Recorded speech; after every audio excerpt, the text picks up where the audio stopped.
दोस्तों पीएम किसान सम्मान निधि योजना का 18वीं इंस्टॉलमेंट का पैसा है काफ़ी किसान भाई को नहीं मिलेगा। काफ़ी किसान भाई यहाँ पे अपात्र हो गए हैं, वो पीएम किसान सम्मान निधि लिस्ट से बाहर हो गए हैं और वो आपात लिस्ट में आ गए हैं। तो ऐसे काफ़ी किसान भाई हैं जिन्हें 18वीं इंस्टॉलमेंट का पैसा नहीं मिलेगा। तो इस बीच आपको अपना स्टेटस को चेक कर लेना है कि हम पीएम किसान सम्मान निधि के पात्र किसान हैं या अपात्र किसान हैं। तो उसके लिए आपको पीएम किसान पोर्टल पे आ जाना है। पीएम किसान पोर्टल पे आने के बाद में आपको यहाँ पे एक कॉलम मिलता है, नाउ स्टेटस मिलता है, इसे ओके करेंगे और ओके करने के बाद में जो आपका पीएम किसान सम्मान निधि वाला रजिस्ट्रेशन नंबर होता है उसे फिल करना है दोस्तों। ठीक है, तो सिंपली यहाँ पे आपको रजिस्ट्रेशन नंबर को फिल कर देना है, कैप्चा डाल देना है, गेट ओटीपी पे क्लिक कर देना है, स्टेटस होगा लॉगिन हो जाएगा। मैंने दोस्तों यहाँ से 2 किसान भाई का स्टेटस को लॉगिन करा है और दोनों किसान भाई यहाँ पे अपात्र हो चुके हैं।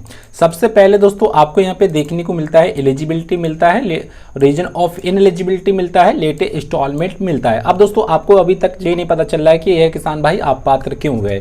सबसे पहले आपको एलिजिबिलिटी मिलता है दोस्तों। जो किसान भाई पात्र होते हैं तो उनके 2 कॉलम आते हैं, पहला कॉलम एलिजिबिलिटी का आता है, दूसरा कॉलम लेटेस्ट इंस्टॉलमेंट का आता है, तीसरा कॉलम यह नहीं आता है कि रीजन ऑफ इनएलिजिबिलिटी यहाँ से नहीं आता। जिस किसान भाई का रीजन ऑफ इनएलिजिबिलिटी हो जाता है वो किसान भाई यहाँ पे अपात्र हो जाते हैं। अब दोस्तों रीजन ऑफ इनएलिजिबिलिटी को जैसे ही आप यहाँ से ओपन करेंगे तो आपको यहाँ पे नजर आ जाता है जो किसान भाई अपात्र हुए हैं उनका एक रीजन आ जाता है, नॉट ए लैंड ऑनर आ जाता है कि यह जमीन के भूस्वामी नहीं है, इनके पास में जमीन नहीं है, या इनके पास में जमीन होगी इन्होंने जमीन को बेच दिया है उस कारण यह अपात्र हो गए हैं, या इनकी जमीन में किसी कारण का नाम दूसरा है, आधार कार्ड में कोई नाम दूसरा है, पीएम किसान पोर्टल पे कोई नाम दूसरा है, तो इस बीच यह भी किसान भाई अपात्र हो जाते हैं। या ये किसान भाई सरकारी जॉब करते हैं या सरकारी पेंशन लेते हैं, इस बीच ये भी किसान भाई अपात्र हो जाते हैं। या दोस्तों यह इनकम टैक्स दायरे में आते हैं, इनकम टैक्स पे करते हैं, उस बीच यह किसान भाई अपात्र हो जाते हैं।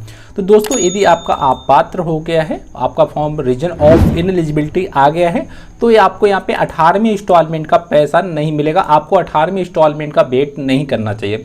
काफ़ी किसान भाई हैं जो 18वीं इंस्टॉलमेंट का वेट कर रहे हैं, जिन्हें 17वीं 16वीं 15वीं इंस्टॉलमेंट नहीं मिली है। अब वो सोच रहे हैं कि हमें 18वीं इंस्टॉलमेंट का पैसा मिल जाएगा, हमारा इफ एनी आ रहा है तो हम पीएम किसान सम्मान निधि के पात्र किसान हैं। दोस्तों सबसे पहले आपका इफ एनी आ गया है वो किसान भाई अपात्र हो गए, आपात श्रेणी में यहाँ पे आ गए हैं दोस्तों। ठीक है, अब जिन किसान भाई का आपात श्रेणी में नाम आ जाता है उन किसान भाई को यहाँ पे 18वीं इंस्टॉलमेंट का पैसा नहीं मिलेगा या आने वाली इंस्टॉलमेंट का पैसा यहाँ पे नहीं मिलेगा। अब दोस्तों इस फॉर्म को ठीक कराने के लिए 2 रास्ते हैं। सबसे पहले आपको यहाँ पे ब्लॉक से ठीक करा सकते हैं इस फॉर्म को, या तो कृषि विभाग से इस फॉर्म को ठीक करा सकते हैं दोस्तों। ठीक है, और दोस्तों यह फॉर्म ठीक अलग अलग स्टेट में अलग ऑफिस में होता है। जैसे कि दोस्तों आपका यूपी है तो यूपी में कृषि विभाग में आपका फॉर्म ठीक हो जाता है। यदि आप अदर स्टेट के हैं तो आपका ब्लॉक होता है, तहसील होता है, कृषि विभाग होता है, वहाँ भी आपका यह फॉर्म ठीक हो जाता है। तो दोस्तों विशेष करके अपना रीजन ऑफ इनएलिजिबिलिटी इफ एनी का ये कॉलम हो रहा है इसे हटवा दें और उसके बाद ही आपको यहाँ पे पीएम किसान सम्मान निधि योजना का पैसा मिलेगा। दोस्तों यदि आपको हमारी जानकारी पसंद आई तो प्लीज़ चैनल को सब्सक्राइब जरूर कर लें और बेल आइकन को प्रेस कर दें।